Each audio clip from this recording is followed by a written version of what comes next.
We're still in Fremantle. Who do we have here? Alex Nicol. Alex, now you used to work for the federal government. I did, yeah, for 7 years. Doing what?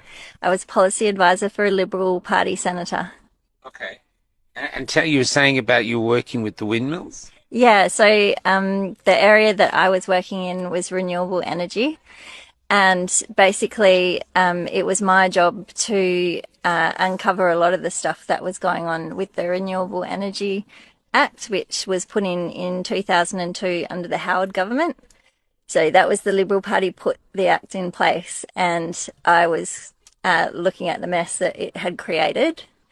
And what a lot of people don't understand is that the Renewable Energy Act creates a subsidy environment where if you build wind turbines, you're paid between $600,000 and $900,000 per turbine per year as a subsidy alone.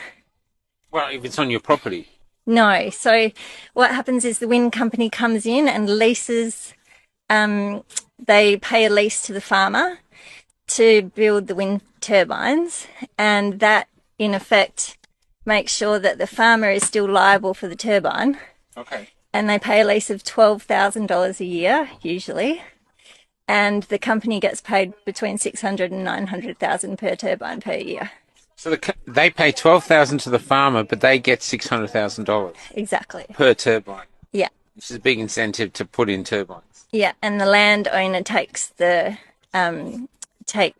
liability for the turbine. So he gets $12,000 a year, but if anything happens to it, he's got to fix it, or she's got to fix it. Yeah, when they catch on fire, Yeah. they're responsible for their neighbours' properties going up in smoke. That kind of thing. Wow. Yeah. Wow. And effectively that money, the subsidy that's getting paid to the wind farms, is reaming $40 billion a year out of the Australian economy. And it's paid by everyone, every pensioner, householder, schools, hospitals, everyone. It's not just out of your tax, it comes out of your power bill. Is this why power bills are going up? Yeah. That's why So our power bills are going up to pay for wind turbines that don't work. Exactly. And why don't they work? So they don't work because, for a start, they draw power off the grid. So they have to have coal-fired power in order to turn. They're not windmills, they're turbines. And essentially... Sorry, what do you mean? The power to turn. So when we see them turning, that's not the wind, that's the power generator turning. Essentially, they have to draw power off the grid. So they have to draw coal-fired power off the grid in order to turn. And what happens when the wind picks up, they do actually start to create electricity of their own. But that electricity is so intermittent and unreliable, when it gets back to the grid, it has to be balanced on the grid, which you can't do. And like with your coal-fired power station, you can't ramp your coal-fired power stations up and down.